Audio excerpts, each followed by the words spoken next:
আসসালামু আলাইকুম। আমি জান্নাতুল ফেরদৌসী দীপা বলছি চট্টগ্রাম থেকে। সকাল থেকে ব্লগটা শুরু করলাম। ছেলে আগের দিনই বলে রেখেছিল যে মা, আমি আগে স্কুলে টিফিনের জন্য তুমি আমাকে একটা নুডলস করে দিবে। তো আমি বলছি ঠিক আছে। আসলে ছোট বাচ্চা, ও যখন যেটা বলে আমি ওকে সেটাই করে দিই টিফিনের জন্য। আর এখন সেটাই করে দিচ্ছি। এই যে নুডলস, সচরাচর আমরা সবাই নুডলস বানাতে পারি, রান্না করতে পারি। আমি যেরকম একটা বাচ্চা মানুষ, ওর জন্য এখন যেহেতু খুবই গরম, বেশি মশলাপাতি দেবো না, হালকা একটু মশলাতেই আমি ওর জন্য নুডলস তৈরি করে দিচ্ছি। আর সবেমাত্র স্কুলও খুলেছে, যে প্রচণ্ড গরমে তো দেখলাম অনেক জায়গায় স্কুল এখন বন্ধ, কিন্তু চট্টগ্রামে স্কুল খোলা আছে। এখানে একটু গরমের একটু কম। ঢাকা, রাজশাহী, যশোর, চুয়াডাঙ্গার চেয়ে গরম চট্টগ্রামে খুব কম। এর জন্য সরকার এখানে স্কুলগুলো এখনও বন্ধ করে নাই, মানে খুলে রেখেছে। আস্তে 2 দিন হলো সে স্কুলে যাচ্ছে। তো ওই যে ওর জন্য টিফিনটা তৈরি করে দিলাম, এখানে লোডস করে দিচ্ছি, এটা এসে নিয়ে যাবে। আর আমি আসলে পেজে ভিডিও দিই, কিন্তু এরকম মানে দৈনন্দিন সংসারের যে খুঁটিনাটি কাজ, এগুলো আমি দিই না। আজকে প্রথম করলাম আর কি, জানি না কেমন লাগবে আপনাদেরকে। আর আমি যেহেতু মানে ব্লগ হিসাবে, এই ভিডিও হিসেবে নতুন, সেক্ষেত্রে অবশ্যই আমার ভুলগুলো ক্ষমাসুলভ দৃষ্টিতে দেখবেন। আর আশা করতেছি আপনারা অনেকেই ভালো আছেন। আলহামদুলিল্লাহ, আমরাও ভালো আছি। যে যেখান থেকে দেখছেন, দেশ এবং দেশের বাইরে, সবাইকে আমার পক্ষ থেকে শুভেচ্ছা। এই যে ছেলের টিফিনটা রেডি হয়ে গেছে, এখন আমি ওকে টিফিন বক্সে উঠাই দিলাম। সঙ্গে তো পর্যাপ্ত পানি দিতে হবে। আর আমি বলেছি পানিটা শেষ হয়ে গেলে তুমি আবার স্কুল থেকে পানি রিফিল করে খেয়ে নিও। তো এই যে বেগে উঠে দিচ্ছে। কিন্তু সবচেয়ে মজার কথা হলো যে আমি ওকে যখন এই টিফিন উঠে মানে রেডি করে স্কুলে দিয়ে পাঠাইছি, ওই স্কুলে চলে যাচ্ছে, যে এখন স্কুলে চলে যাচ্ছে, আমি তখন তার 1 ঘন্টা পরে দেখেও চলে আসছে বাসায়। তা ওইটা আমি আর মানে ভিডিও করি নাই। বলতেছে যে মা আজকে ওদের স্কুল 8টা থেকে দিছে, মানে ও প্রাইমারি স্কুলে পড়ে, সরকারি প্রাথমিক বিদ্যালয়। আমার ছেলে 2-এ পড়ে, ক্লাস 2। তো ও যে যাচ্ছে রাস্তা দিয়ে, তা দেখেছি কিছুক্ষণ পরে চলে আসছে। আমি বললাম কী ব্যাপার, আজকে তাড়াতাড়ি কেন? বলতেছে যে আজকে তাড়াতাড়ি ছুটি দিয়ে দিচ্ছে গরমের কারণে, আর ইদানিং লোডশেডিংটাও খুব বেড়ে গেছে আর কি। তো আমি যে টিফিনটা দিছি, ও আর ওটা খায়নি, সরাসরি বাসায় নিয়ে চলে আসছে। যাই হোক, ও চলে যাচ্ছে। এখন ওর যে মানে বাসায় পরে থাকার কিছু কাপড় চোপড় ছিল, যেগুলো খুলে স্কুলে পরে চলে গেছে, ওগুলো আমি দেখলাম যে এগুলো ধুয়ে দিই, কারণ স্কুল থেকে আসার পর একটু রেস্ট নিয়ে গোসল করবে, তো এগুলো ধুয়ে দিই। তো এই যে আমি ধুয়ে দিচ্ছি। আর আমার হাজব্যান্ডের একটা টি শার্ট ছিল, তো ধুয়ে যেখানে শুকাতে দিচ্ছি। তো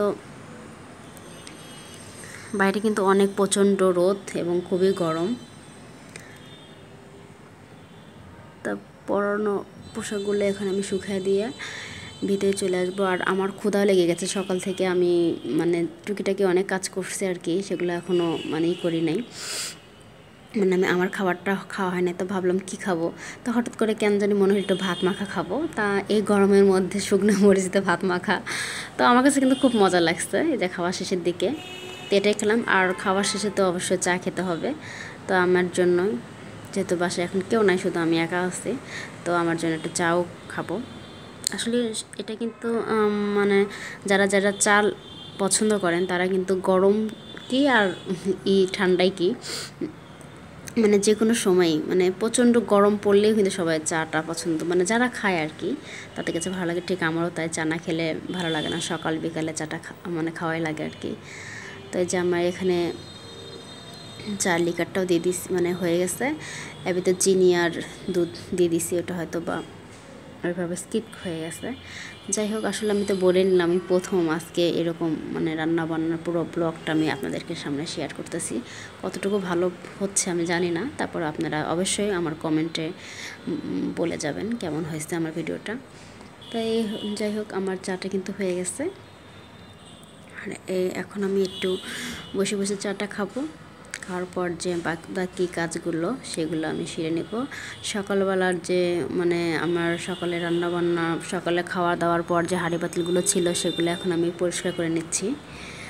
আর এগুলো পরিষ্কার করতে কিন্তু মানে খুব ঝামেলা, আমার কাছে ভালো লাগে না হাঁড়ি পাতিল, বিশেষ করে হাঁড়ি পাতিল পরিষ্কার করতে। মানে খাইতে লাগে 1 মিনিট, পরিষ্কার করতে লাগে অনেকক্ষণ সময়। এটা সবারই এরকম হয় হয়তো। বাট এখন আমি এগুলো সব ক্লিন করে নিচ্ছি আর কি। তো আমি এখানে একটু মানে ভিডিওটা একটু স্লো মানে করে দিছি, স্পিড বেড়ে দিছি যেন তাড়াতাড়ি হয়ে যায় আর কি, কারণ এরকম দেখতেও ভালো লাগবে না সেজন্য। তো এই যে যথারীতিতে যেটা কাজ করতে হয় সেটা করতেছি আর কি। আর আমার ভিডিওটা যদি এতক্ষণ পর্যন্ত কেউ দেখে থাকেন, অবশ্যই ভিডিও ভালো লাগলে একটা লাইক বা কমেন্ট করে যাবেন, আর আমার চ্যানেলটা একটু সাবস্ক্রাইব করবেন।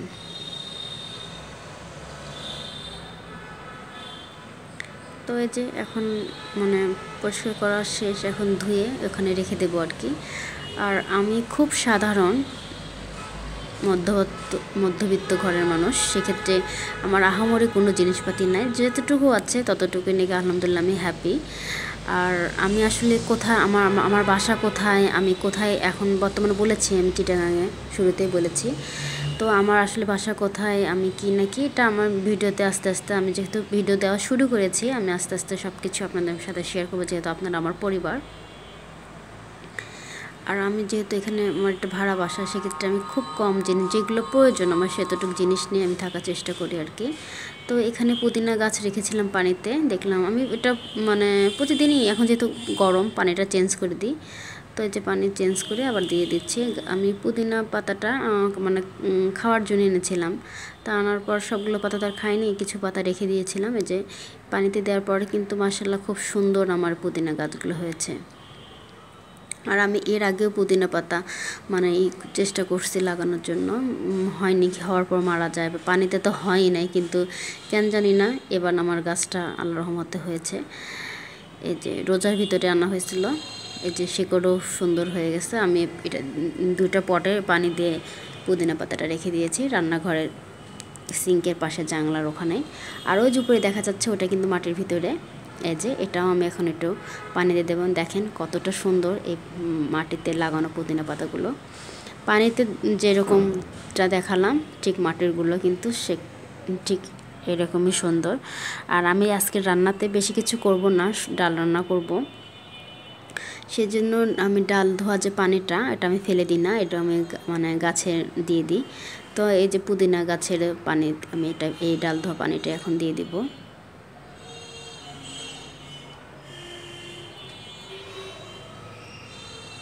তো দিয়ে দিচ্ছি পানি। আসলে চাউল ধোয়ার পানি, ডাল ধোয়ার পানি, তারপরে মানে এগুলো পানি যদি গাছে দেওয়া হয় গাছগুলো খুব সুন্দর হয় এবং বাড়ে, এটা আমরা সবাই জানি, তারপরে আমি বললাম আর কি। আর এই যে আমার রান্নাঘরের এখানে এই মানে মাটিতে লাগানো গাছ এবং পানিতে লাগানো গাছ থাকে। আর আমি আজকে খুবই, যেহেতু অনেক গরম পড়েছে, বেশি কিছু রান্না করব না, ওই যে করলা ভাজি করব আর ডাল রান্না করব, শুধু এতটুকুই রান্না করব। আর এত গরমে কোনো কিছু খাইতে ইচ্ছা করে না। তো এই যে আমি এখন ডালটা রান্না করার জন্য উঠে দিচ্ছি। আসলে ডাল আজকে আমি হাতে মেখেই উঠে দিব। তো ডালের ভিতরে সচরাচর যা যা লাগে, যেহেতু আমরা সবাই ডাল রান্না করতে পারি, সেক্ষেত্রে আমি আর কিছুই বলবো না। আর এটা বলার মতো কিছুই না আসলে। তো আমি ডালটা হাতে মেখেই সব কিছু যা যা লাগে আর কি সেগুলো দিয়ে মেখে উঠে দিচ্ছি আর কি। তো এই যে আর এখন পানি দিয়ে দিব। ডালটা আমি যেহেতু আগে ভিজে রাখা হয়েছে, সেক্ষেত্রে কিন্তু খুব তাড়াতাড়ি ডালটা সেদ্ধ হয়ে যাবে। তো যে আমি এখন যেহেতু আর কারেন্ট উঠিয়ে দিলাম, এদিকে ডালটা হোক, আর ওইদিকে যে সকাল যে লুডুস করেছিলাম সেটা ঢাকনাতে ঢেকে রেখেছিলাম, এখানে আমি এখন করলা ভাজাটা করে নেব। তো তেল দিয়ে দিলাম। আর করলা ভাজি করতেও আমি খুবই কম মশলা, আমাদের অর্থাৎ পেঁয়াজ মরিচ একটু ভেজে নিয়ে করলাটা দিয়ে দিব। এই রান্না বলারও মতো কিছু নাই। তারপরেও বলতেছি আর কি। তো এখানে একটু আমি অল্প একটু হলুদের গুঁড়া আর শুধু লবণ, হলুদের গুঁড়া লবণ দিয়ে করলা ভাজিটা করে নেব। আর তো পেঁয়াজ মরিচ তো আছেই, বেশি কিছু দেব না। আর অল্প মশলাতে ভাজি কিন্তু ভালোই লাগে।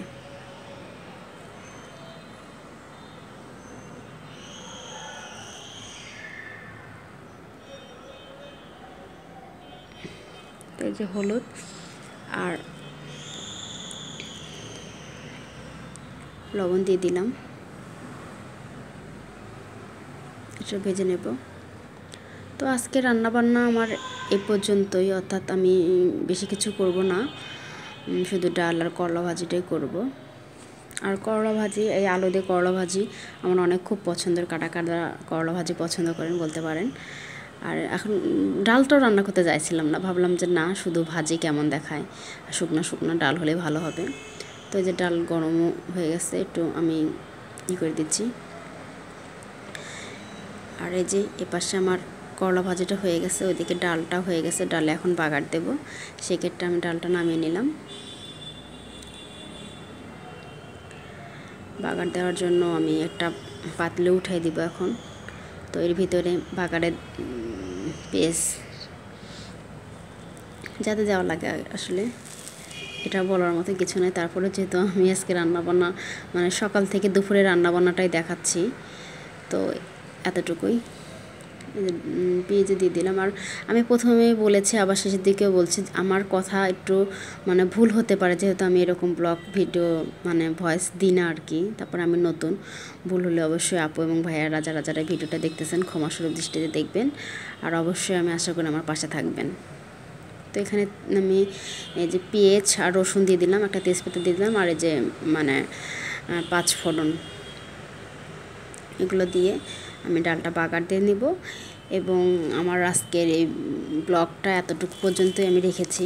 আশা করি এর পরবর্তীতে আপনাদেরকে আরও সুন্দর সুন্দর আমি মানে কাজকর্মগুলো আমি দেওয়ার চেষ্টা করব।